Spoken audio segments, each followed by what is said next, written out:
Hello, I'm Mischievous Marchinacchio, and I own every issue of Amazing Spider-Man, Amazing Fantasy number 15, and all of the annuals, including 2 copies of the Planet of the Symbiote Super Special. Dan is already laughing because, this is pre-show banter. But either way, even though I own 2 of them, they don't count. The annuals don't count, just Amazing Spider-Man and Amazing Fantasy 15. I feel like once you start buying what you think are variants of the annuals, you've officially decided that the annuals matter to you in some regard. We're going to get to this story in a second, but I do want to introduce myself. I am Dapper Dan Gavosden, and I too own every issue of Amazing Spider-Man, including the annuals, which I say definitely count, especially that Planet of the Symbiotes, although I know we've hashed this out on the show before. It probably doesn't count, but Mark is really putting his foot down here. But for me, Amazing Fantasy 15 remains a fantasy. Mark, you got to tell the people at home just a little bit about what happened, why you have 2 of these comics, briefly. Absolutely, Dan. Very quickly, I was at a couple of comic book shows this weekend on Long Island here. As everyone knows, years ago, I thought I owned all of the Amazing Spider-Man annuals. Dan very calculatedly put me on the spot about the Planet of the Symbiote Super Special, which I had not purchased at that point. It led to very awkward, kind of weird podcasting, but we got over it. We're still here all these years later. Anyway, while I was at the show this weekend, I saw a copy of the Super Special with the Scarlet Spider cover. So I thought, hey, I'm gonna pick this up. It was only $10. I was like, I'm gonna get this variant cover to the Planet of the Symbiotes, and then I'll have 2 copies with a variant that I could show, laud over Dan here. And I texted it to Dan, and Dan was like, "Isn't that just the back cover?" And I took it out of the bag and the board, and of course he was right. It's a flip book because the 90s. That's which we're going to talk about in full in this episode. So this is very apropos. Anyway, I just own 2 of the same comic, but I own 2 of them now. They still don't count, Dan. Keep doing the intro. And I feel like it's very apropos too, because what is the 90s if not people making purchases that they think are smart things that might eventually land them some victory in the future, only to be hoodwinked and realize that they made a big mistake. We'll get into all of that stuff too. I do want to note that you called me calculated, and if you want to hear more of this story, you can go listen to our 10th anniversary episode where that conversation is played in full. And you'll note I am just as surprised as Mark. So I will not stand for the calculated adjective there that is being applied to me. Yeah. But anyway, welcome to the show, everybody. Mark, why don't you tell everybody what we're doing today? Yeah, well, this is the Amazing Spider Talk Across, the show where 2 fans and collectors uncover the strange, fun, and fascinating history of the Spider-Man comic universe. Thanks for joining us for the Pre-Image Revolution, the 11th episode of Season 7 of the Amazing Spider Talk. Yeah, and if you want to swing along with us on our journey through Spidey's past, present, and future, be sure to subscribe to Amazing Spider Talk on your favorite podcast app and leave us a review. This podcast exists because of the support of our Patreon members. If you want to receive early reviews and seasonal episodes, exclusive podcasts, and artwork, and help to keep this podcast going ad-free, please go to AmazingSpiderTalk.com and click on the big Patreon button to sign up. Yeah, and this season of the Amazing Spider Talk, we've been traveling back to the late 80s and early 90s to an era of Spider-Man's history that saw his comic completely visually reinvented, with sales reaching a peak that will likely never be replicated, and a whole host of creative voices that would go to change the comic industry forever. Yes, we're talking about the early half of writer David Michelinie's run on Amazing Spider-Man, where he worked alongside the eventual founders of Image Comics, Todd McFarlane and Erik Larsen, married off Peter Parker, and introduced the world to the hottest Spidey villain since the Ditko days, none other than Venom. And in this episode, we will be discussing the events that led to the single most impactful shakeup in the modern comics industry since Stan Lee and Jack Kirby's invention of the Marvel Comics universe. On the pages of the X-Men and Spider-Man line of comics, Marvel had been fostering the careers of superstar artists like Jim Lee, Todd McFarlane, and Erik Larsen. But when these creatives led Marvel to unprecedented sales and cultural impact, they realized that perhaps they could go supernova leaving Marvel behind, upending the comics industry, and finding their own independent comic book publishing company that we know today as Image Comics. But as Mark and I are hardly encyclopedic experts on the early days of Image, as we, I guess, consider ourselves for Spider-Man, we thought it best to bring on someone who I think he'd probably say so himself. You may know him as the UK's most handsome dhampire, but we know him as Josh Sutton from the excellent YouTube channel Panels to Pixels. Welcome, Josh. Oh, hello. What a fantastic intro. And I'm delighted to be here. I know it's a cliche to say long-time listener, but I have actually been listening since the Superior days. Wow, that's amazing. Ancient or history Superior, now. Yeah. And I've been looking for an excuse to get Josh on the show for a long time. We met a while ago. What was it? Almost 10 years ago, Josh, doing a trivia with Chris Baker. Must be, Must have been something like that. I know it still exists on YouTube somewhere. But Josh, why don't you tell us a little bit about Panels to Pixels, your YouTube channel? Yeah, so Panels to Pixels, it started as me playing video games starring superheroes, and eventually, as my ambitions grew, my delusions of grandeur grew and grew.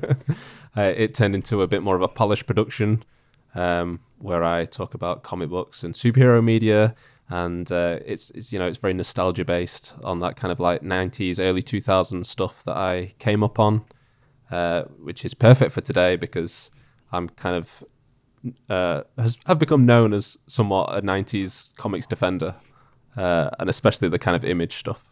Yeah, so I'm a big fan of the channel. I said before recording that I think I've watched every thing you put out. You said polished. I've gone on the record saying I think you have like the most like well-produced like comics or superhero medium YouTube channel there is. Everything looks super professional, but also your writing is just so strong. I think about your toxic masculinity of the Hulk video all the time. Do you want to tell people if they want to get more of your kind of content or like specifically your Image comics stuff? If they want to dive deeper into the topics we're talking about today, like what videos would you recommend them seek out? Yeah, for sure. So I did a video a few years ago. I think it's one of my best. It's called The Life and Death of the Image Universe.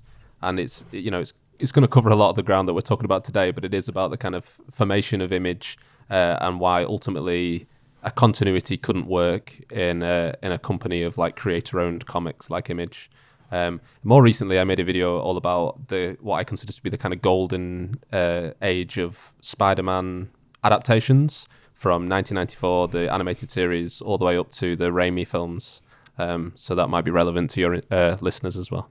Yeah, and you also have a video, I believe, about the sort of like invention of the Spider-Verse, so to speak, within the 90s cartoon. Yeah. That one's going back a while. That was when the Spider-Verse movie came out, and I'd forgotten that I made that, to be honest.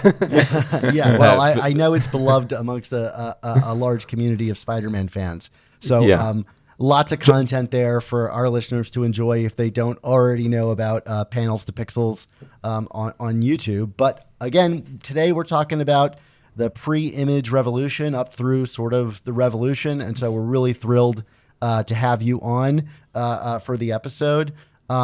Mark, you were the one that suggested this, I think, as a topic to talk about on the show. And maybe this is one of our least Spider-Man heavy content that we've like really done on the show. It's more comics oriented. What made you feel like this was something we had to include in our season 7? Well, I mean, look, Dan, I feel like our show, in addition to talking about Spider-Man, it's always, it's Spider-Man in the bigger picture of things. And, I think it's important that when we talk about some of the primary talents behind the founding of Image Comics, two of them, Todd McFarlane and Erik Larsen, were very, explicitly known as Spider-Man artists before they made that jump over. And, I think that a lot of the DNA of what went into the finding of Image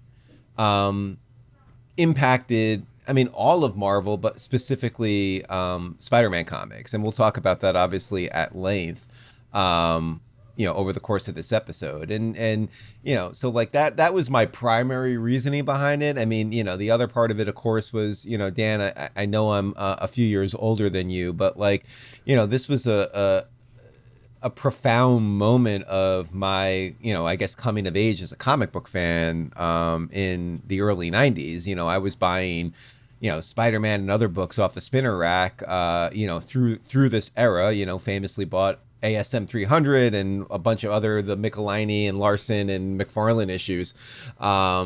And then all of a sudden it was like, but wait, there's this new comic book line, and it's McFarlane and it's Larsen and it's Liefeld and Jim Lee. And, these books became, more collectible and lusted after than the Marvel books. And like, it was kind of like, if you wanted to be cool, you owned Spawn. Like, no one reads Spider-Man anymore with this other guy, Bagley, whatever, unless there's a symbiote in it. And then all of a sudden it was like that book was cool. But like it was like, as silly as it sounds, it was a social thing too. It was like you had to kind of be in on the Image books to be able to talk at the water fountain in junior high and elementary school. So that's where, not elementary, at high school. So that's kind of where this comes from too. It's a formative part of my comic book fandom, and at the end of the day, this is our podcast, so we can talk about what we want to. No, Mark. Yeah, we won't talk about the money we receive from Marvel to like glaze all the books, but yes.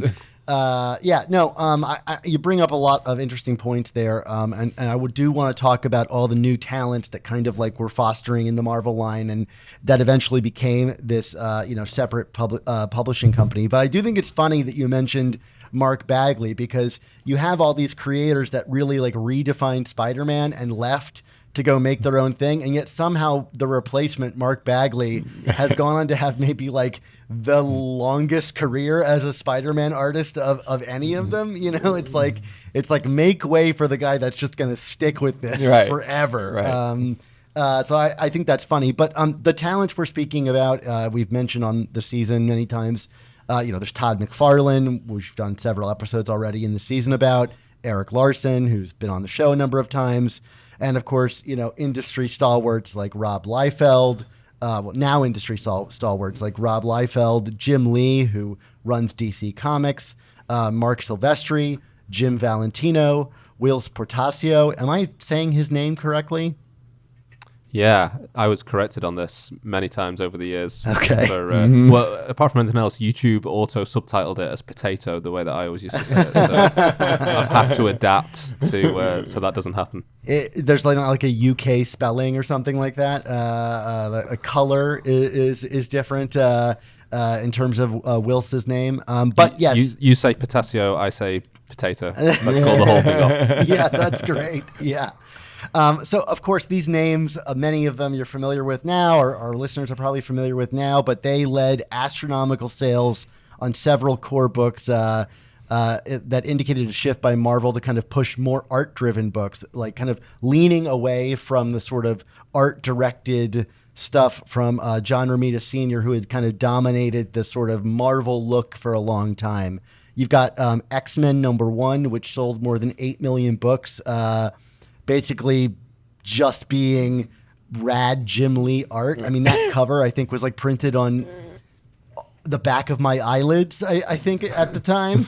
And then you have like X-Force 1, which sold more than 4 million copies with Liefeld.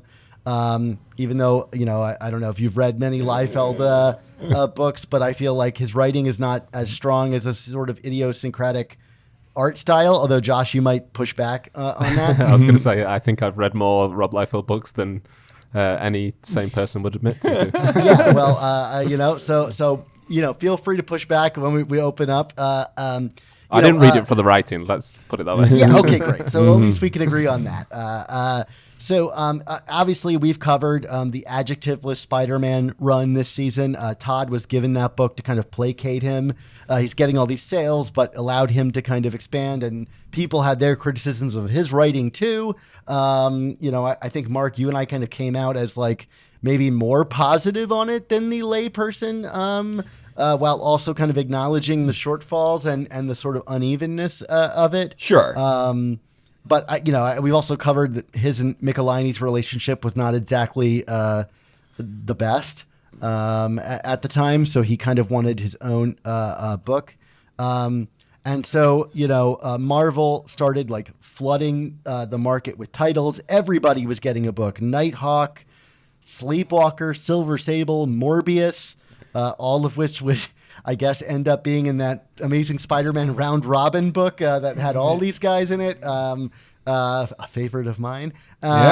So, you've got Marvel just kind of like flushing stuff out there. That's maybe a bad way of describing it, but like, this sort of like, comics like sell. And these guys were the driving force behind it. And it really catapulted their careers into, the stratosphere.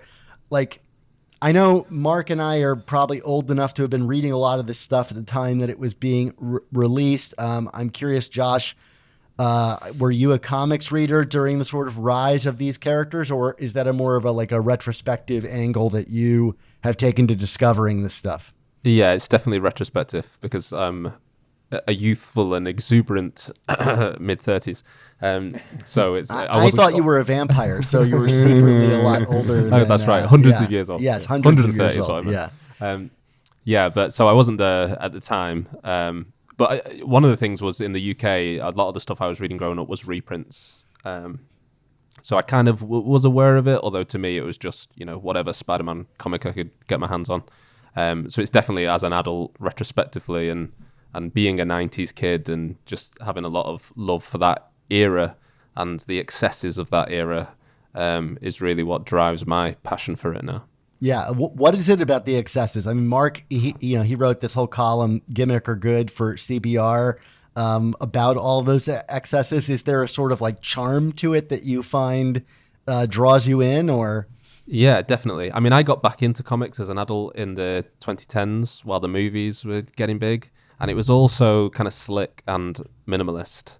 And, there's definitely a place for that. But I was craving some junk food. And just, the complete bombast of it. I grew up on the Joel Schumacher Batman films.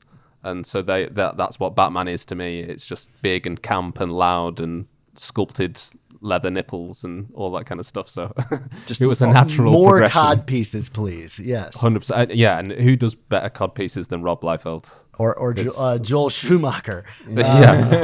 Mark, you have talked a lot about your love of Todd McFarlane. Did any of these other creators hit you at the time? Were you following them at all? I mean, look, Dan, the first Amazing Spider-Man annual I ever bought was the Liefeld Atlantis Attacks issue. So clearly I just saw something with the Abomination and She-Hulk on the cover where I was just like, I need that. You know what I mean? But yeah, I owned all of these. I have a very distinct memory of buying a couple of the X-Men #1s, because they had the interconnected covers. They did not survive my childhood. I had to go back and buy a new one, which I actually just recently, to give you a sense of the impact these people still have. Jim Lee was doing a CGC signature series event last month, and I sent in my X-Men #1. It's probably a crap copy of it, and I don't care. I want Jim Lee's signature on a slabs copy of my X-Men #1 because it was a cultural touchstone for me in real time. Like I was just, you you didn't have the animated series at that point, but what was I? I was like 10 years old when that book came out, and I instantly seen it on the spinner rack. I was like, oh, that's the X-Men as I know them, even if I didn't really know them that well. You know what I mean? It was just like I kind of read the X-Men a little bit. I really mainly read Spider-Man and a couple of other books, but I was just like, no, that's it. And you know, Silvestri, his Wolverine stuff. I read, you know, I picked up a lot of that. It was like, and that was the thing. Like, I think the thing that was most distinguished for me was the fact that, and it's the opposite of how I talk about comics now, but this was the era where you would talk about the books from the artist's perspective. You know what I mean? It was like, oh, that's a McFarlane book. That's a Liefeld book. That's a Lee book. You know what I mean? Like now we talk about the Dan Slott run, the Zeb Wells run. And a lot of that is just because the artist is not consistent with it. But like, I think it was more just like you recognize these different artistic styles and you were instantly like, you identified and it made an impact on you. And, you know, yeah, obviously McFarlane was a huge part of it. You know, I didn't read much Larsen beyond what he did for Spidey, but like I picked up like X-Force, I picked up X-Men, I picked up Wolverine, you know, I picked up all these different books. Yeah. I didn't pick up Guardians and Valentino all that much, but you know, and I don't know, I actually don't know who Potato is, so you're gonna have to educate me on that one. I guess I got a little blinded on that one, but yeah, I sought these books out just like anybody else did from that era. Well, awesome. For me, you know, I came in reading comics with Amazing Spider-Man 375, which was, you know, a good bit after this. But within a year and a half, it was the Clone Saga, and my wallet couldn't keep up anymore. And so, like, I still wanted to go to the comic book store, but up on the shelf were all of these comics. You know, Todd McFarlane's covers were so iconic that, like, you know, they'd be up on the, you know, on the shelf. They'd be slightly more expensive, but it meant something I could save up for and, you know, like a desire to attain. And so they kind of took on this kind of rarefied territory, you know, kind of post their departure from Marvel. And so that's kind of like what they represented to me. But even before that, like, I don't think I knew who Jim Lee was, but like I said, that cover for X-Men 1 was on the back of my eyelids. I felt like it was everywhere, and you couldn't ignore it. But the way I specifically, and this is going to really date me or really put me in a specific time and place, is in elementary school, there was this thing called the Book It program. Oh, I remember Book It. Yeah. Okay. Yeah, all right. yeah. So like, it was like every 10 hours of books or something that you read per week, you could go to Pizza Hut and cash it in for like a free pizza. But how this relates to X-Men and Spider-Man is the cups that they had at Pizza Hut at the time, which my family was spending a lot of time at Pizza Hut apparently. There you go. Were printed with the X-Men 1 cover as a full wraparound of the plastic cup. Okay. And you got to take them home. So that cover, like, I think I had like 8 of those cups. But that cover just like lived in my cabinets as like the thing we as kids drank out of. And so like to this day, I've never owned that comic, but I could tell you every inch of the artwork on that cover. And you know, when you would go to comic book stores, whether it was like the Death of Superman or whatever, those big, I remember the standees outside the shop or like up in the window that really like, you know, flashed these particular comics. The Death of Superman one with those like, who is the new Superman with the 4 split images. I remember being out on the sidewalk in front of my comic book store, and it was as if like it had invaded the real world in some way. Like, oh, like I don't just have to go into this cave to see comics. Like people walking down the street are seeing this thing that I like. I don't know why that was, you know, so special to me, but yeah, that's kind of how it existed for me. Was it's sort of like heralded or kind of like a fantasy time right before I started reading that I had to learn more about. Mark, I mentioned you wrote the columns for CBR Gimmicks Are Good, where you kind of looked back at these and revisited them. I'm curious, Mark, Josh, how do you experience these comics now versus the sort of hype of them in the moment?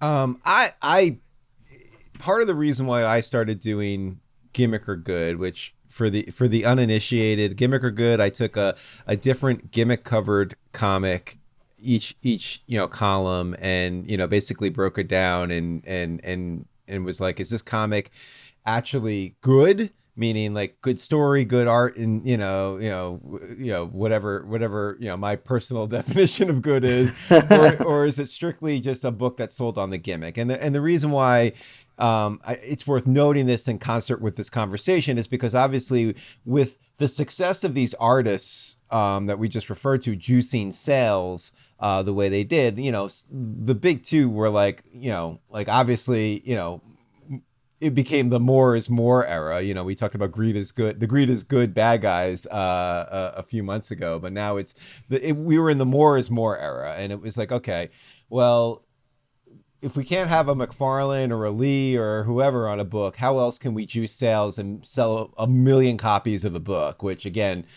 I mean, the Obama issue couldn't even move 1 million copies, and that was like a big sale. So they started doing things like, okay, well, we're going to relaunch this title as a #1, and then we're going to give it a chromium cover, or we're going to put it in a poly bag, or we're going to do these big extraordinary events, like the death of Superman, or Batman gets his back broken and Azrael takes over, or the Clone Saga.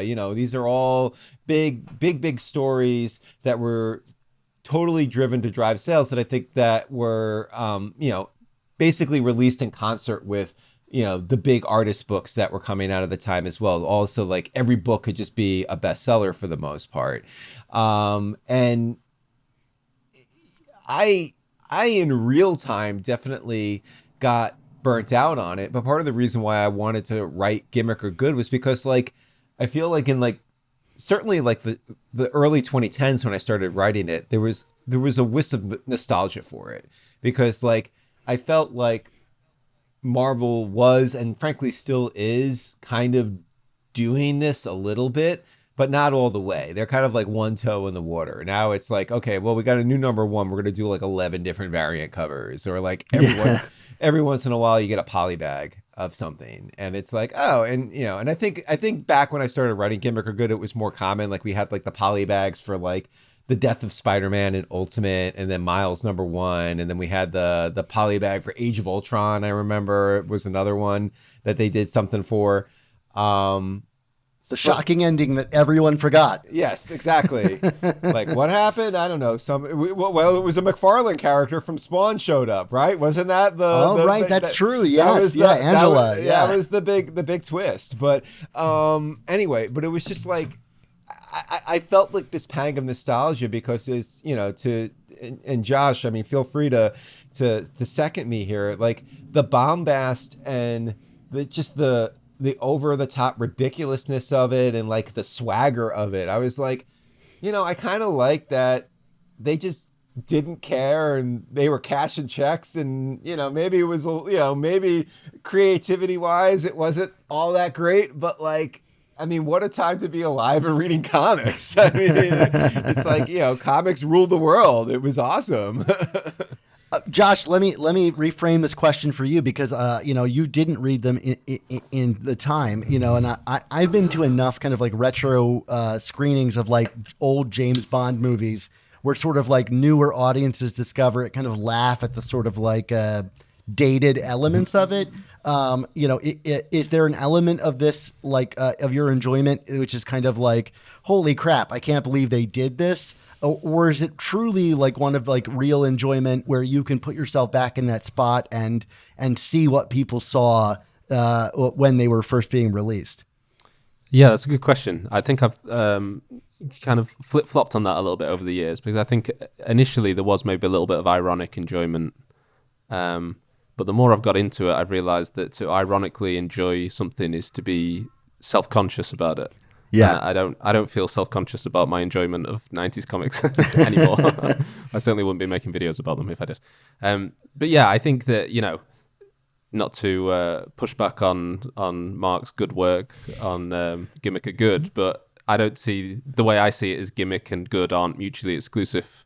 It can be gimmicky and fun and have that fun factor, and that's why it's good. That would be my thing. And the thing is, I am a maximalist in every aspect of my life, so more is more is more is more, and so I do just enjoy these things for what they are. And it really is just completely like there was nothing like it, like you said. It's just this one moment in time, to use a Spider-Man phrase,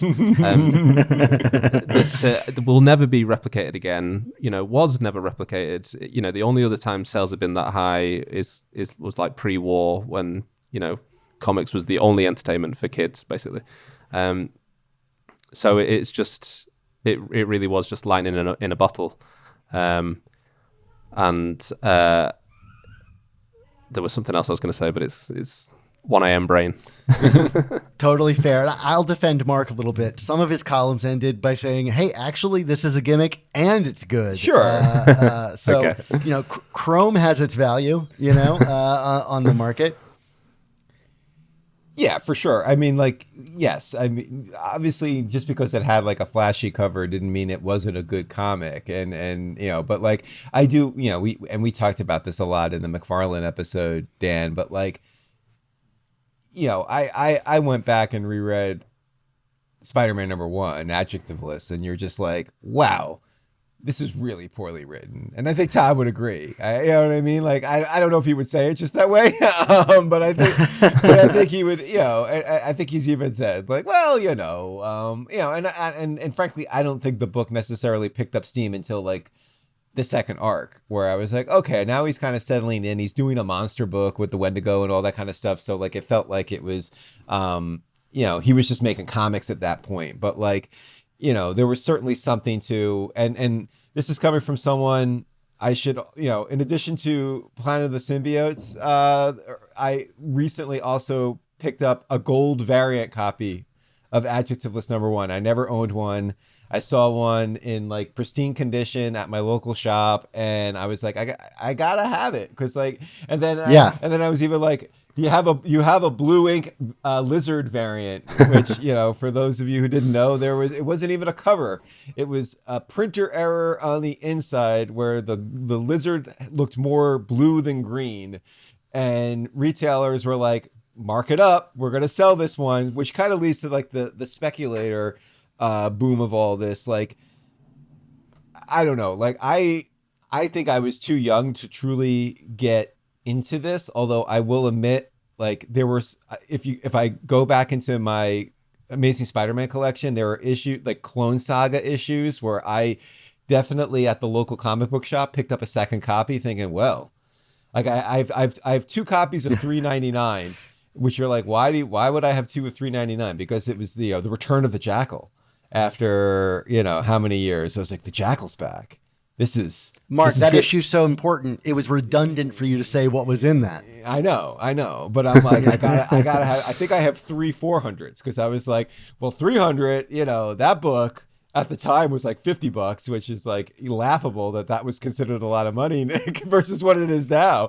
But I was just like, I gotta get all these extra 400s. But I didn't own a Death of Superman, but my brother got one. He got to the comic book store before I did, and kept it in the bag. I was like, don't you want to open it and get that armband and that fake Daily Planet newspaper? No, man, we're gonna keep this in the bag. And I don't know what he ever did with it, but it was a thing, to get these books. I don't know what anyone else's experience was. If people bought stuff like that all the time, that's got to be really healthy for the comics industry, right? Oh, well, the comics industry was living large. I mean, when we interviewed Tom DeFalco and Danny Figueroth, weren't they talking about their fancy cars and stuff in the early 90s? I think they were we were living the high life. From all this. I also believe that there may have been talk about no sugar, but I'm not going to get too deep into that there.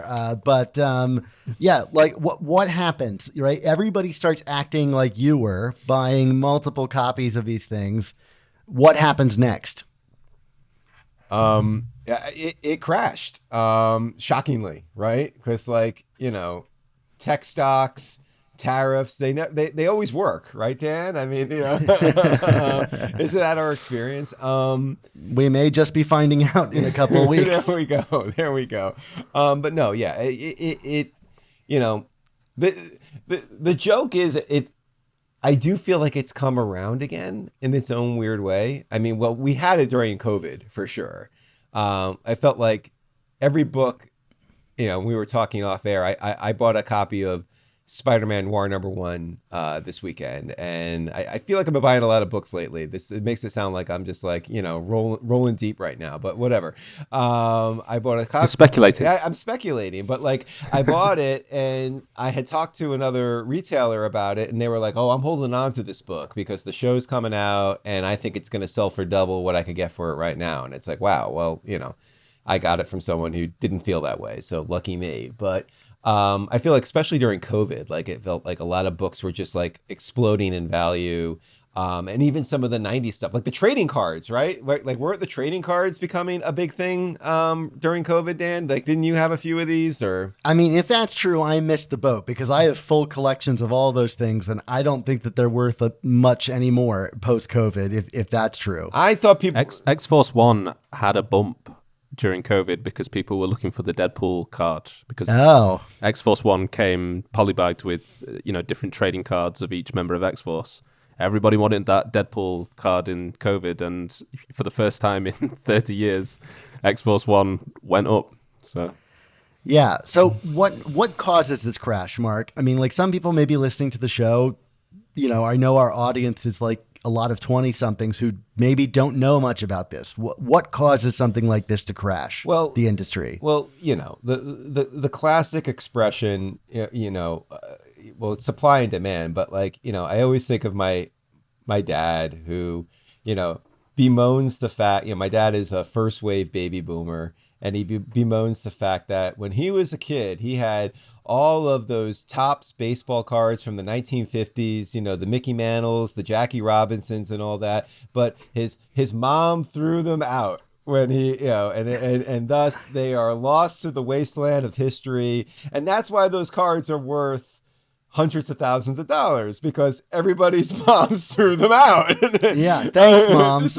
On behalf of our show, thank you to all moms who also threw out my comics. Exactly. Comics, cards, whatever. But the thing was, like in 1993, if you bought 10 copies of Death of Superman, thinking that this was going to put your kids through, and everybody was doing it, you have millions of copies of this comic floating around in the universe. There's no demand for it because it's just like everyone is just hoarding copies, but they don't accrue any actual value because it's simple economics, and that was what was happening with these comic books here. I mean, it was like every time there was a chromium cover, a poly bag, a new #1, people would do what I did with the Return of the Jackal. Well, I'm gonna get 2, and it's like okay, but like that's going to dilute the value because it's going to, it's going to be omnipresent for anyone. There's no actual demand for it if you could just go and get it. Like, okay, well, I'll just get this copy.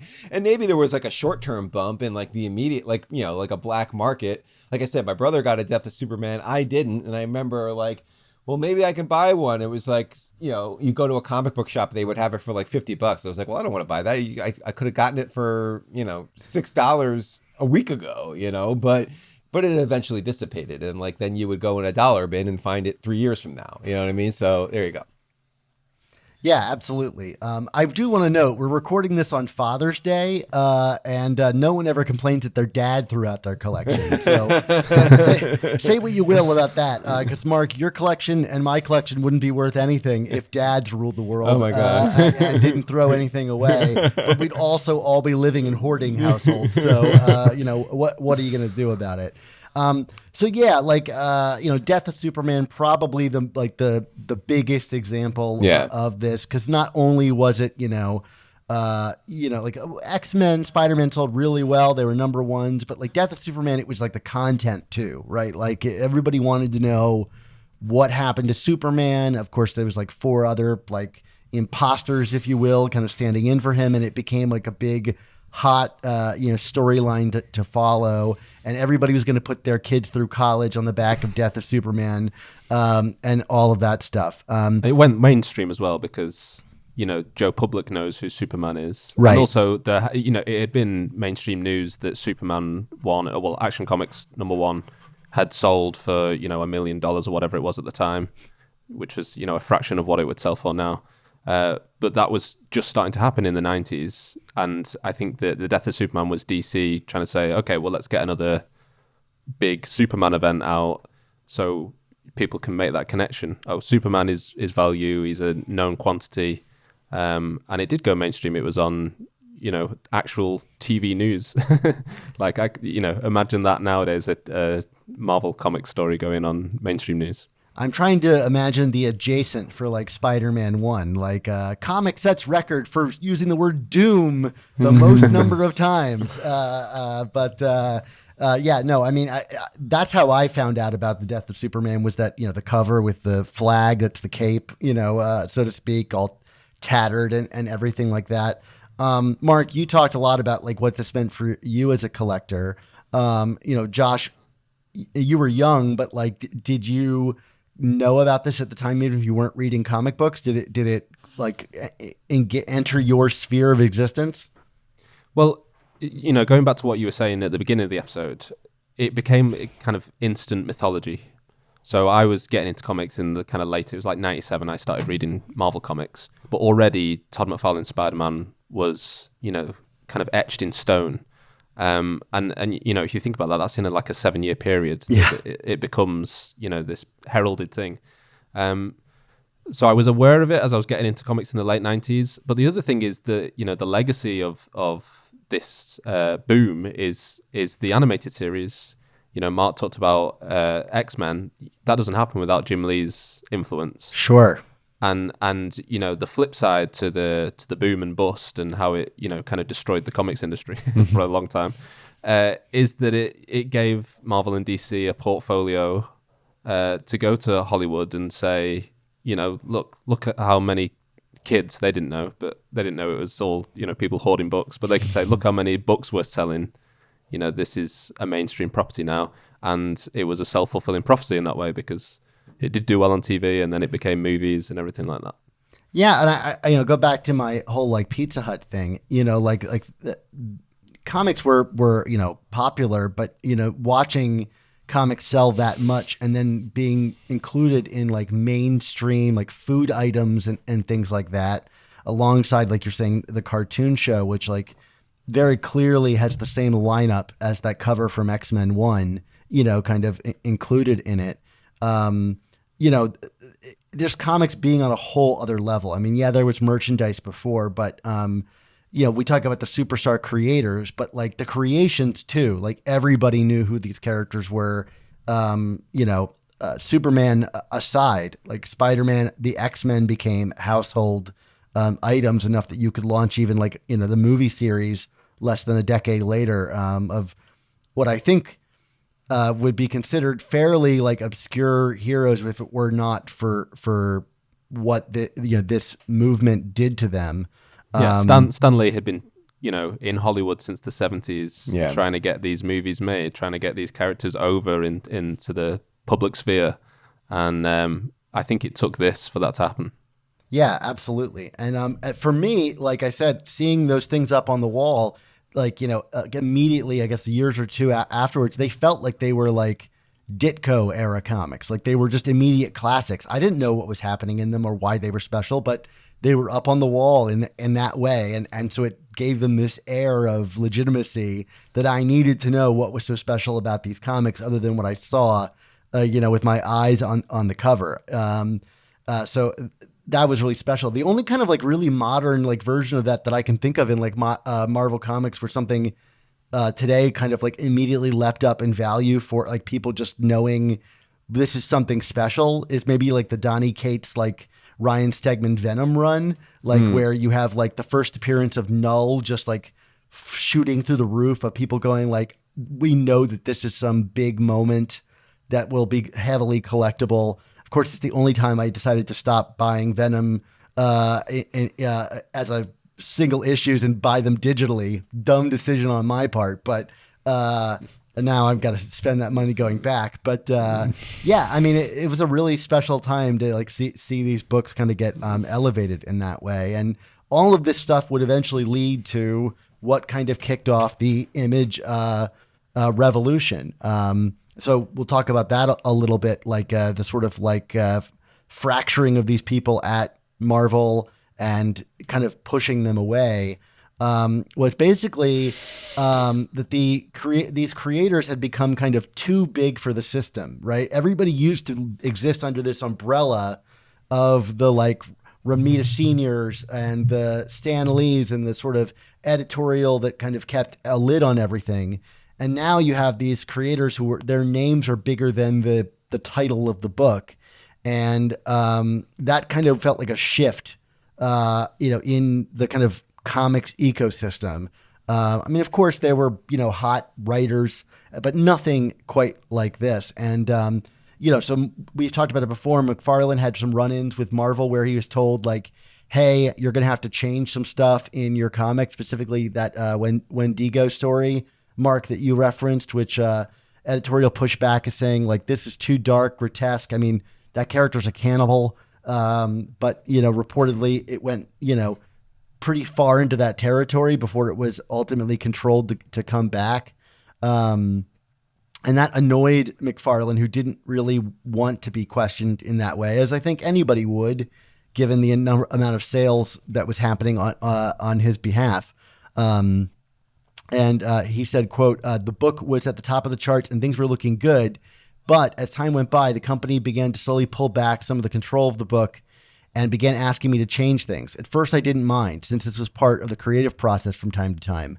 But over time, it began to become a regular occurrence, and eventually, on one phone call, they asked for another change, and I said to them, look, I'll make the change or your staff can, but once this month's book is complete, I'm done. I'm going to leave the book.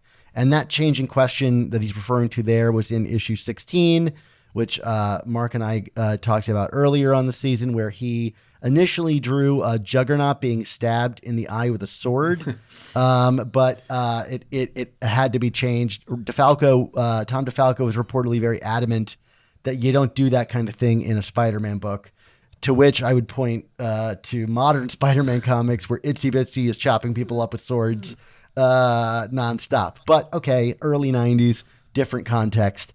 Well, and that's another thing, is that I think this is the last time in comics where they were kind of cross-generational, where you still did have to think about the kids reading those comics, whereas now it's maybe because of this movement, it is all focused at adults, and it's all that stuff we talked about. Everything is geared towards variants and this and that, and making a splash, and maybe caught in controversy as well is a part of that marketing thing. What would you attribute to that? Like if you had to, because like I could see this as saying like only adults had deep enough wallets to really get in at this point, or really devoted kids, as I'm sure some of us may have been in the youth. Like, do you think it's that speculator like element of it that kind of like maybe made it impossible for kids to wade into this territory? I think there's a lot of reasons. I think, you could blame video games, as some embittered comics creators do, and just, other forms of entertainment. Even the TV stuff that we've talked about came along and kind of replaced that need for comic books. But, it is just like shifting tastes and trends, and, what was popular with kids 30 years ago naturally isn't going to be popular with kids now. Of course, the prices of comics has gone up, and kind of, I certainly wouldn't have been able to spend $4.99 on a book when I was a kid, or $5.99 or whatever it is now. Yeah. And I think, and the direct market as well.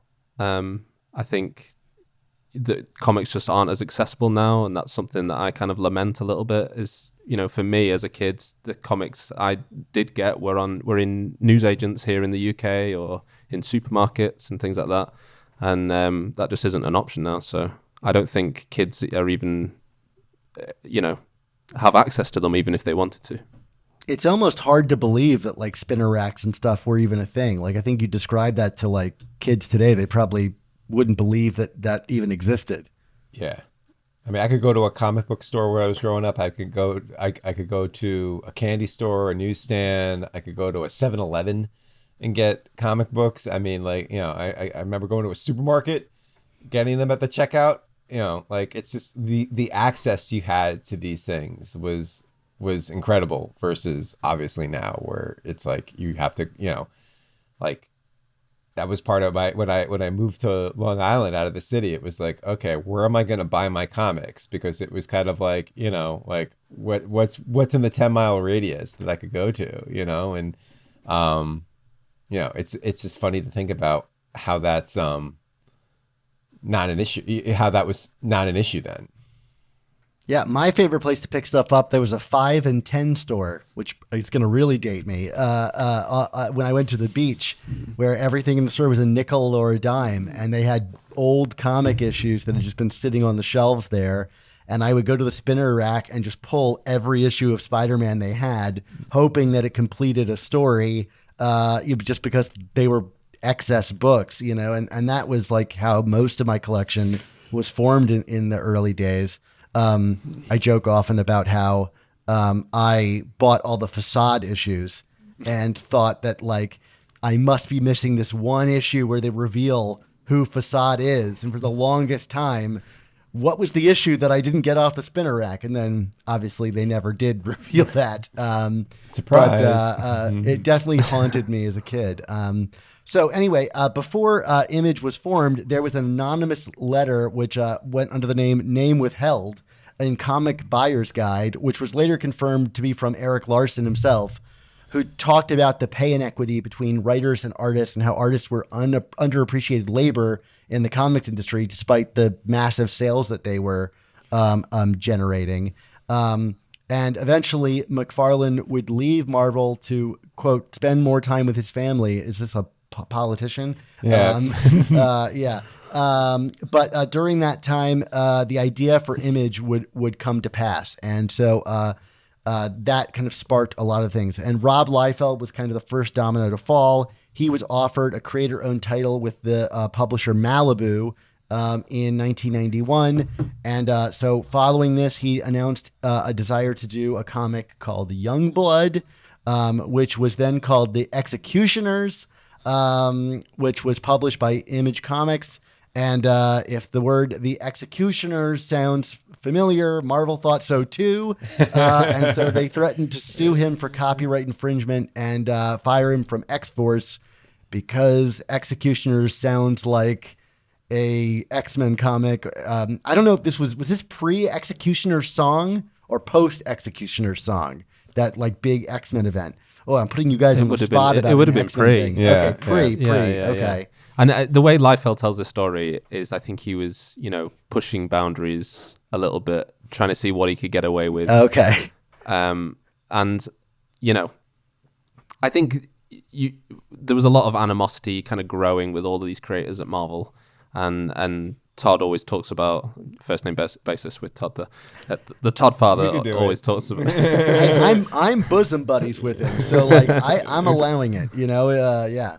Yeah, and he rightfully always says his artwork was on T-shirts and this and that, and he didn't get a dime of royalties for any of that. And there's this kind of story that I think I've heard him tell, but Liefeld also does an impression of him whenever he tells this story of how his father worked at a factory for 50 years, and when he retired, he got a watch. And where's my watch? I've made Marvel however many millions of dollars, and where's my watch, kind of thing. So there was this kind of growing, seize the means of production, if you want to put it that way. All Marvel needed to do to prevent Image Comics was just give him a freaking watch. It could have been that simple. Put Felix the cat on it, call it a day. It sounds like the lost track from like Bruce Springsteen's Nebraska. You know what I mean? Like it was just like, just give me a watch. So ultimately, Liefeld would reach out to Jim Valentino, Erik Larsen, and Todd, again, first name basis, bosom buddies, to start Image. Todd would then recruit Jim Lee, and Lee and Todd were considered the true anchors and talents of the first wave of Image, which I think has kind of remained true. Like, I think they're still kind of considered the top dogs in terms of like talent in the industry that like kind of came out of that era. Push back on me here. Does anybody stand out taller in terms of a creator than Todd and Jim? No, and Lee was a company man. That's he was the big get for Image because he was kind of writing the house style at Marvel at the time. Everyone else was coming up trying to do Jim Lee. So to bring him away from Marvel, and also, you know, this was referred to at the time as the mass exodus with an X, because it was pulling all the talent off those X books, which were the top books at Marvel at the time. Not to say, you know, obviously bringing Larsen off Spider-Man as well, and obviously McFarlane had been on Spider-Man, but it was, I think, a bigger loss to the X editorial team. So yeah, I think Jim Lee, well, and you know, as you say, to have Jim Lee and Todd McFarlane, you're getting the two. You're not only getting the two superstar creators, but you're getting the two superstar editorial kind of branches of Marvel. There, you're getting Spider-Man and X-Men. Yeah, and a lot of the early Image books, kind of took that X-Men mold, like Youngblood being, you know, maybe the prime example, but they were often like ensemble books with the sort of like extreme characterization that kind of was like in vogue with X-Men at the time. Probably because they were all X-Men creators that were kind of coming over, but it was very much like seizing on that sort of style of team superheroics book. Josh, since you know so much about this, do you want to tell us like what are the kind of backbone editorial organizing principles that like formed the spine of Image Comics? Yeah, so the whole ethos was that Image would not own any creator's work. The creator would, and this, you know, remains true to today, and was very radical. It was a radical idea to be like, you know, we're going to be a publisher, but if you come and work to us, you own what you create. It's not work for hire. And then the other one is that no Image partner would interfere creatively or financially with any other partner's work. And this is, you know, maybe was a little bit of the undoing of Image as we'll go along, is that, you know, essentially you have 7 big egos here and no oversight. Yeah. So it is just kind of, and you know, that's one of the things that I love about Image Comics is its unfettered expressionism from all the creators. But does that make great comics? Not necessarily. I was gonna say, like, it sounds great on paper, but you know, you do kind of need a guiding hand, even if it's considered quote unquote interference. You know what I mean? To like actually be a business. You know, I think that was kind of the lesson that would be learned with the revolution, if you will. Right, and I think McFarlane would learn that very quickly. And he got himself into some sticky situations with Spawn, because he didn't have editorial oversight and he didn't have, you know, anybody making those business decisions but him. And Image has had we're not going to get into the whole history of Image Comics today. That would take maybe seasons of the show, but like they've had a lot of ups and downs in terms of sales over the years, and now kind of like are, you know, I think pretty much an equal stalwart to Marvel and DC, and still maintain this sort of like loose connection of books under a title that kind of is like the HBO of comics, where it's just kind of a seal of quality in some regard, even if they're not, editorializing the books, like Marvel and DC might. I think there was truly something special here at the origin of it, that it has lasted as long as it has, and you know, even if it's changed hands and all of that stuff, like these principles did form a pretty strong backbone to stay around, quality aside, to remain this force against Marvel and DC for all this time, I think. So let's talk about the first comic in Image Comics. It was Youngblood #1, published April 1992, published under Image, but through Malibu via administrative and production support. The second book was Spawn #1. Youngblood had nearly 900,000 pre-orders, which is crazy to think about for a sort of like brand new IP, brand new label, but like just on the kind of really the creators back and the excitement, I guess, behind them. And Spawn, to outdo that, sold 1.7 million copies, which I think remains a record for any indie book. I can't imagine another book has sold more than that. Maybe like altogether, what The Walking Dead, but like, like one single comic selling 1.7 million is like it's nearly half of Spider-Man #1, and you're talking about a character 30 years into his publication history. Did any of you guys pick these up at the time? Have any connection to these titles? Like, have you gone back and like, oh, Spawn is a favorite of mine? What do you guys think? I didn't get Spawn 1 in real time, but I did get some of the first Spawn issues with Todd doing them, first name basis, obviously.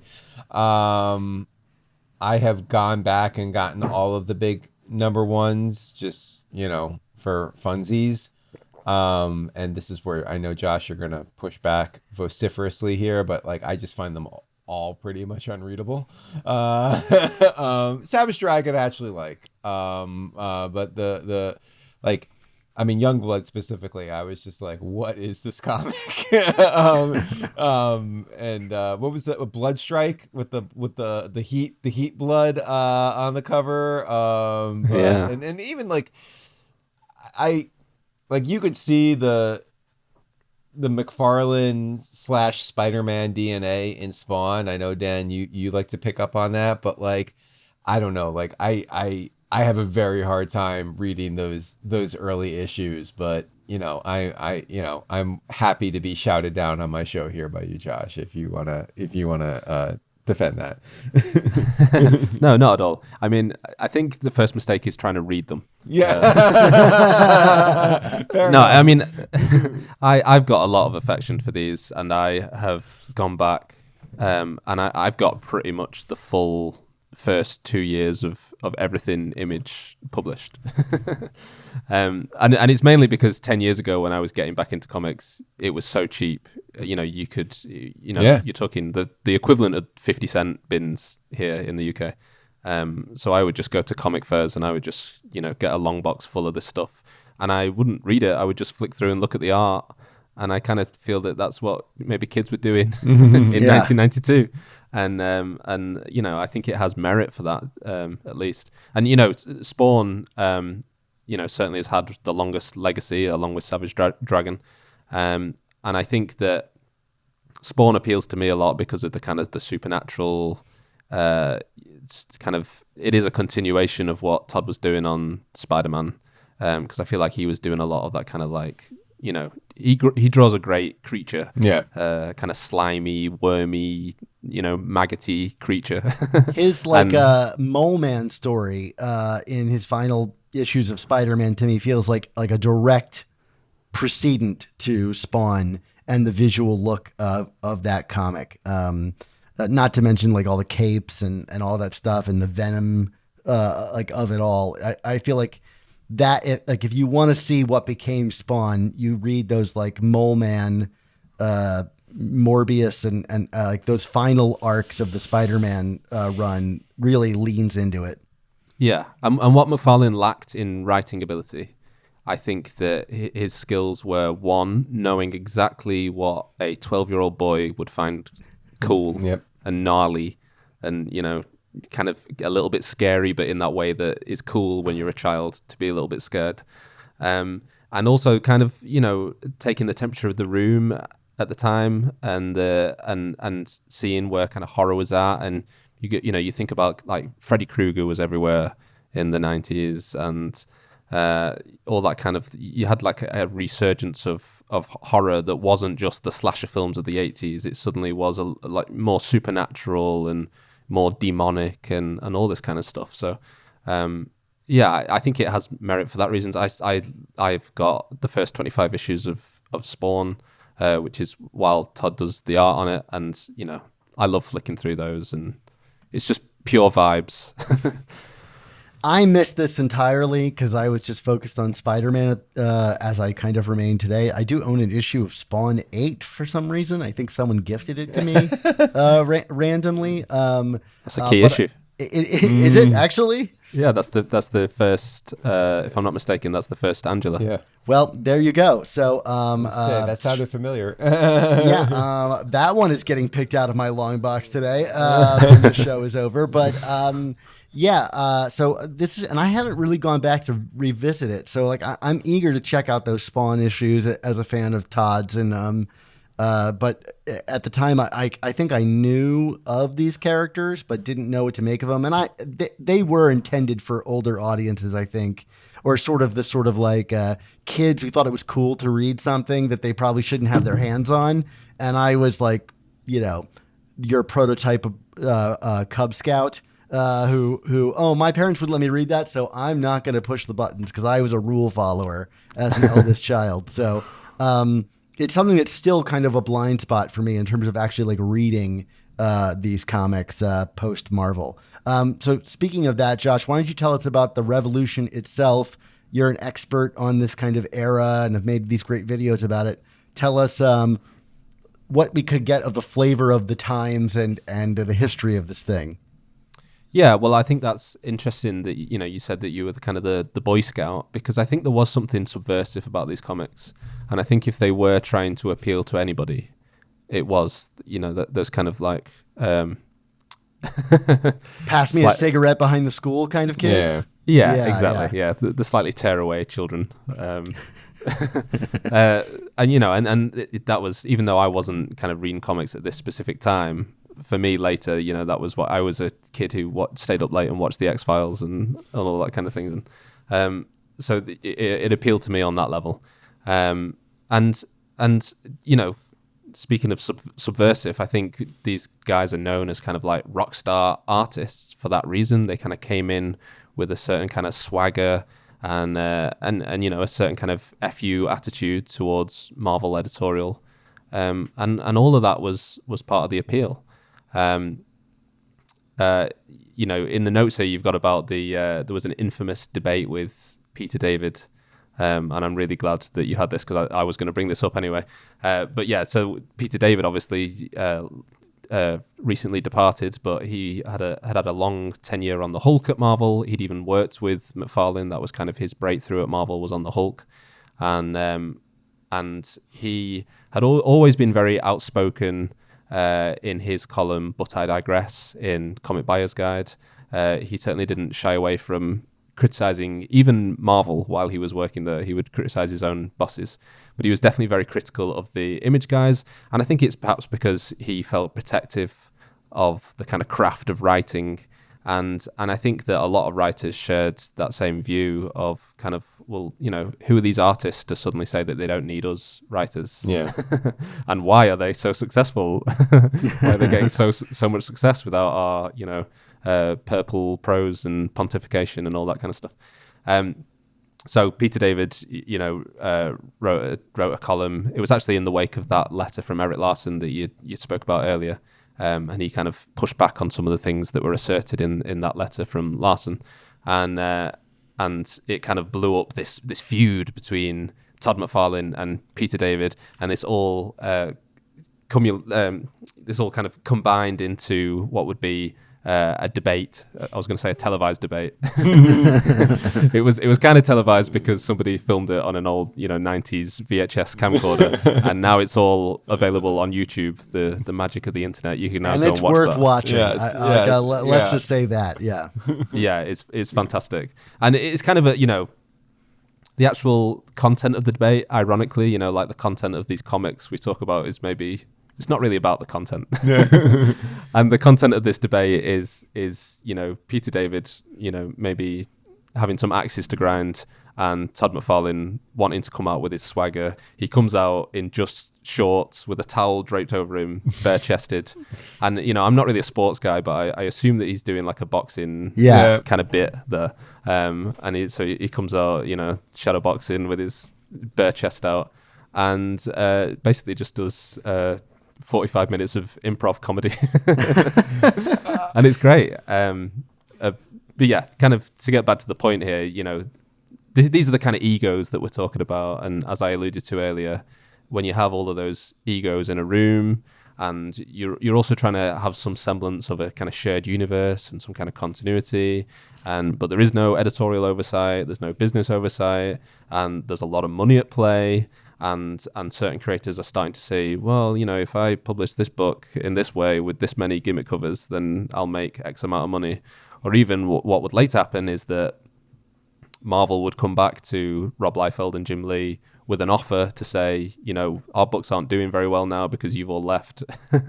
Can you come back and we'll offer you, a huge payday to come back and work for Marvel, which was, anathema to Todd McFarlane, because he was the one who was wanting to say, we can do this on our own.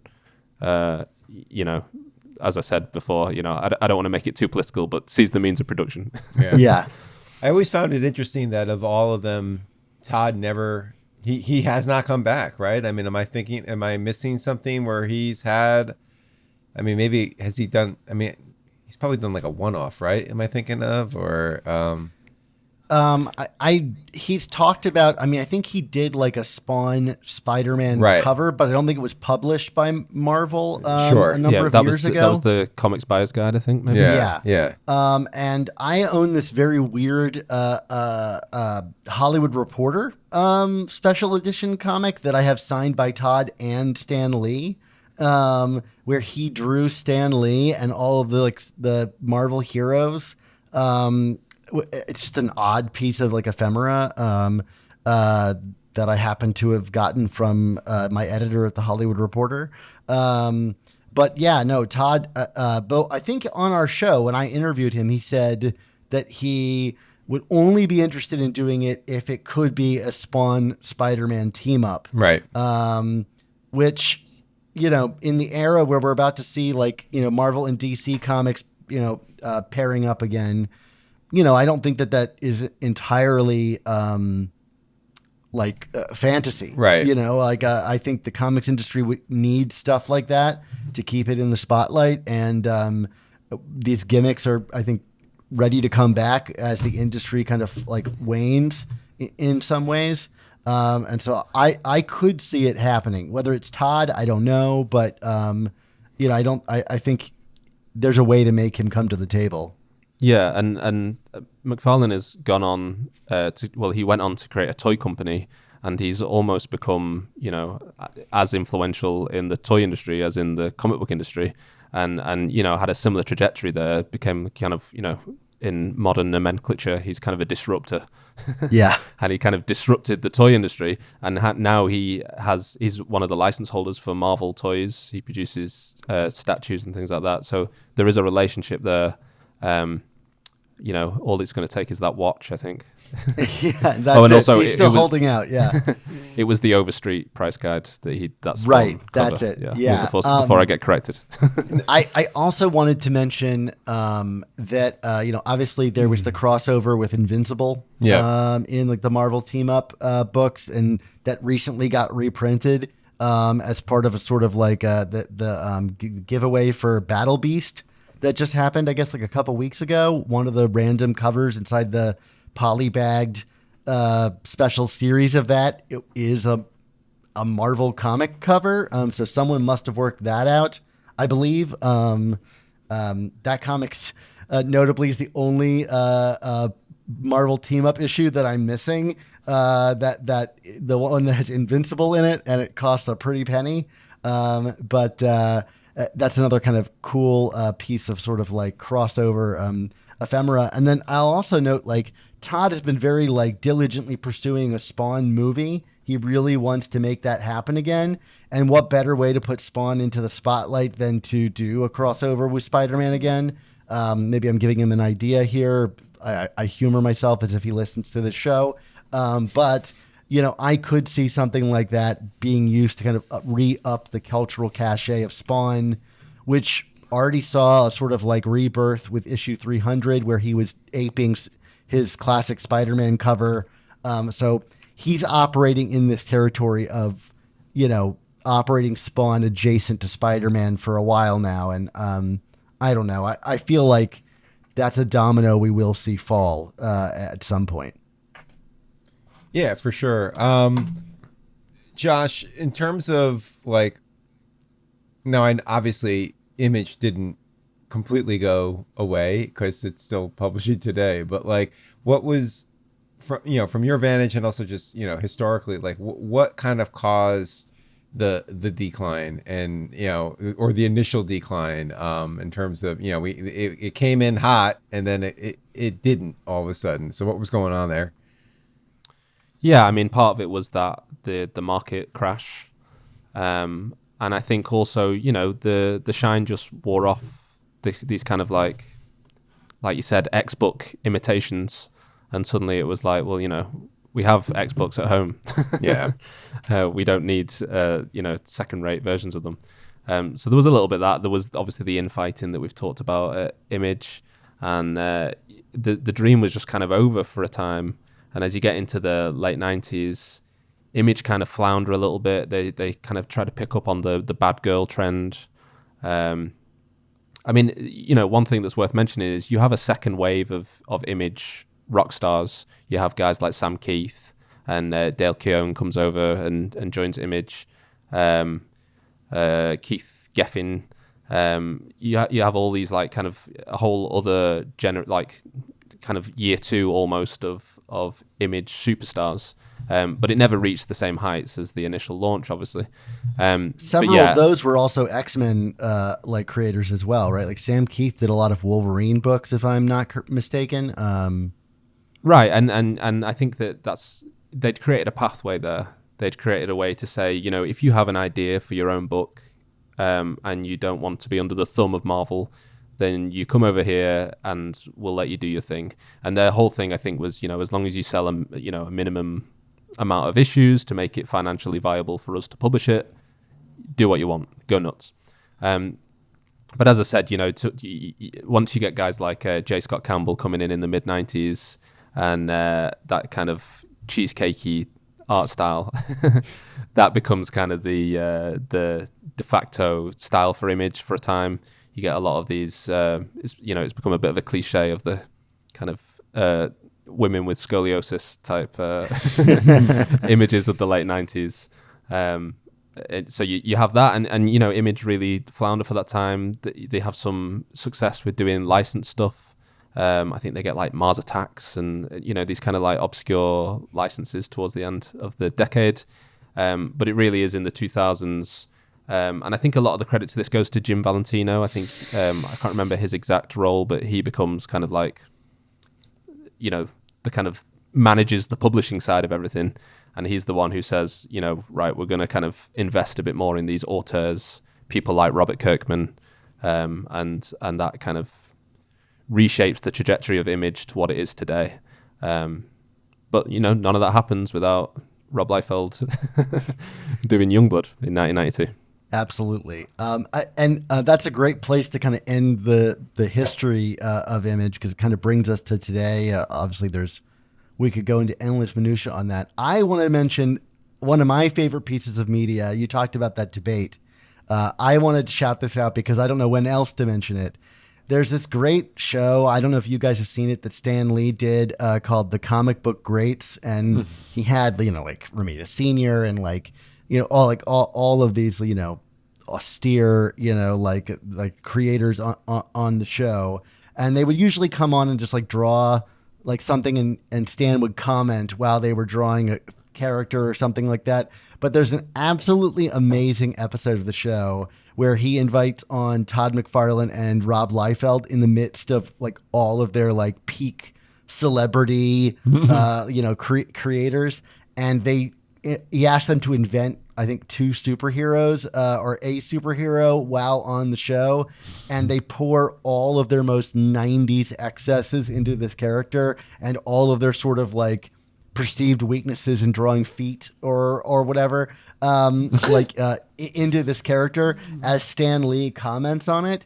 And it's so funny. Have you guys seen this, first of all? Yes, I remember seeing it, and for a second I thought you were going to talk about the the Levi's commercial with Rob Liefeld. Oh, well, I mean, that's great too, and we can talk about that in a second. But what's great about this is it's like this is the perfect like case example of like Stan Lee like weaponizing his sort of like good guy man of comics persona, because he's ostensibly like complimenting them the whole time, but like every compliment is like deviously a barb, and they don't seem to pick up on it at all throughout the whole episode. But like, you know, he's like, oh, like, you know, his shoulder pads are really big there, like, you know, like that kind of thing, where like watching it in like hindsight is absolutely hilarious. That and so I feel like you can see the sort of like literally before your eyes, the old guard sort of like bulking at the new guards or the new talents. Appearance on the scene and their lack of like they're the opposite of Ramita Senior. They're like unpolished and they don't have any restraint. And like watching Stan Lee sort of like what is it? It's like a insult by a compliment. It's amazing. So if you haven't seen it, I'll put a link in the description. But it's the comic book greats with Stan Lee, Todd McFarlane, and Rob Liefeld. I think it's brilliant. Josh, I have to is say, this a favorite thing of yours? Or? Yeah. I've obsessed over all of these videotapes, the whole series that they did. But I have to say, my read on it is slightly different. Okay, because I think there was a lot of affection between Stan and those guys because they all adored Stan, and I think particularly for like Rob and Todd. I think their whole, model for themselves was, what if Jack Kirby had the persona of Stan Lee? What if you combined those two people and they learned, all the moves from Stan Lee, how to mythologize yourself, how to have these, soundbite anecdotes about whatever you're doing, how to have the most direct access to the kids buying the comics. And I think Stan got that. I agree with you. If he's balking at anything, it is just the 90s style, and maybe it's kind of an old man yelling at cloud type thing. so you see it, and this is great because I'm going to rewatch it because I feel like maybe you're right, and I'm just looking at it through my perspective, which is like it's less like barbing, it's like a game recognized game, or like recognized like, and playing into the sort of persona. Is that kind of like what you see in it? Yeah, there's some kayfabe there in wrestling terms. Yeah. But yeah, I mean, I'm sure there's some good-natured barbing there, but I think Stan got it. I don't know. I don't think for any sure. of it's mean-spirited, but it is funny to like revisit the sort of like kayfabe of it all, as you put it. Yeah. And the other thing I love about that tape is that one of the characters they create is Overkill. Which is the most 90s name ever, but that would end up becoming a Spawn villain, and so the not only a major Spawn villain, I've got an action figure of him upstairs, and but the creator credits for Overkill are Todd McFarlane, Rob Liefeld, and Stan Lee. He gets a creator credit. That's hysterical. I did not know that. That's actually really, really funny. Well, great. Check that out. Mark, do you want to talk about the Levi's commercial to like leave us on a high here? Oh, geez.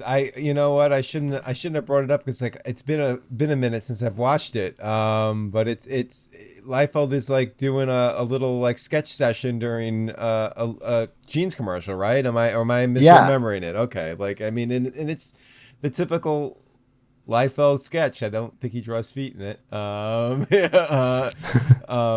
Help me out here, guys, because I'm making a fool of myself. It's a really short commercial. Yeah, it's like he's like this young. It's like playing up his youth, and like here's this young guy with this new energy, and he's wearing Levi's. But it's kind of an odd piece of ephemera because, like, could you imagine a comic artist or writer today being given a spot like that? Like, I'm Ed McGuinness, and I'm doing a. It was a Spike Lee joint as well. Oh, right. Oh, it does have a very Spike Lee vibe to it. I didn't know that. That's interesting. Yeah. And I think the story behind that actually, because that's while Liefeld is doing New Mutant. So he's not, big, he's not even done X-Force at that point. Or maybe it's just, around the time that X-Force is coming out. But the story is that Levi were doing, they'd put out an open call for, if you have an interesting job, contact us. And they did a whole series of commercials, and it could have been anything. It could have been a dancer, or it could have been a singer. But Liefeld, taking that Stan Lee model, wanting to be his own personal hype man, he put himself forward, ended up working with Spike Lee, and I think that commercial has kind of defined his career, along with the image of Captain America with the big chest. Absolutely, which you also did a huge breakdown on Panels to Pixels, which is like every time I see that image, I think of your video about that. But Thanks again for all the insight. Mark, we're here at the end of the show. Why don't you take us home? Sure. Although I will say, Dan, we should probably throw in our video greeting from Rob in which he talks about your death, right? For this episode or we did. Yes, we did do it. Hire Rob for a cameo where he mourned my death. But without the context of it being a joke. And so somewhere out there, and hopefully at my eventual funeral, Rob Liefeld will speak of me fondly. All I can say was when that video came in, I was like, Ed Wood and what's his Johnny Depp and Ed Wood being like, I got Bella's last footage. I'm like, we got the Liefeld tape. He thinks you're dead, Dan. This is the greatest thing in the world.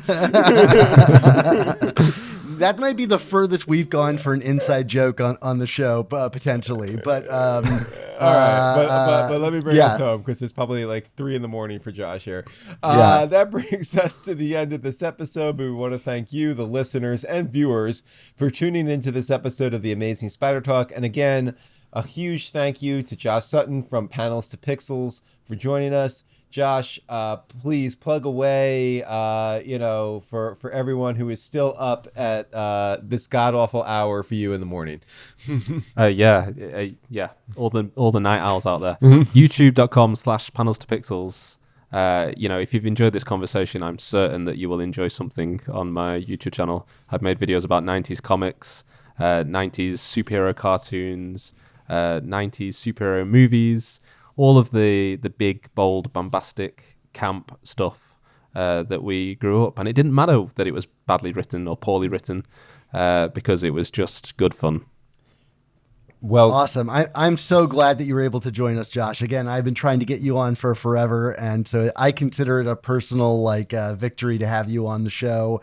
And not about something completely random, like something that you're actually really into. So I think it was worth the wait, and I've been thrilled that you could add so much to our conversation today. No, thank you guys so much. Like I say, I've been listening for over 10 years at this point, and I was a bit worried when I came on that I would forget that I wasn't just listening to a usual episode and just not talk the whole time. Yeah, that is a weird feeling when you go on someone's show you actually listen to. Yeah, for sure.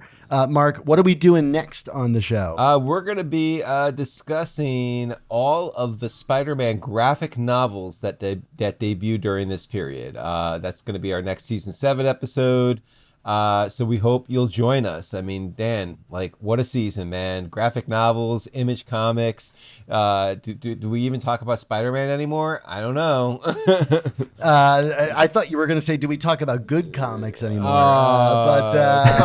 Parallel Lives is a good comic. Okay, fine. Parallel Lives is a great comic. And I do believe, peeling back the curtain, we've already recorded that episode, that I am more positive on the graphic novels than you are. So far be it for me to make that joke.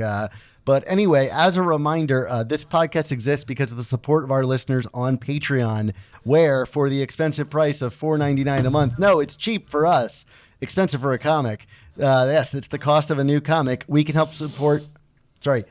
can help support our show's existence while getting early episodes, including these reviews the same week the comics release, early access to our seasonal episodes, exclusive artwork, and a ton of other bonuses. So again, thank you to everyone who supports us and our work. If you want to join their ranks, please go to AmazingSpiderTalk.com and click the Patreon button to sign up to join our club. If you value Smarts Comics criticism and historical analysis, we hope you'll consider supporting us on Patreon. What we do on the show is admittedly niche. I mean, this is as niche as it gets this episode. Still, if you find our Spider-Man and comic book commentary and community valuable, we can only continue doing what we do with your support on Patreon. So, Mark and Josh, until we create our own comic book series called Arachno Man and dodge claims that we just ripped off Spider-Man, as we assert that surely no one can find any connection between our past and the character of Spider-Man, so how dare you even think that we'd be capable of such a thing? I mean, really, we aren't all aware of the existence of spiders? What, because some hacks named Lee and Ditko used a spider with a superhero means that it's off the table for everyone else?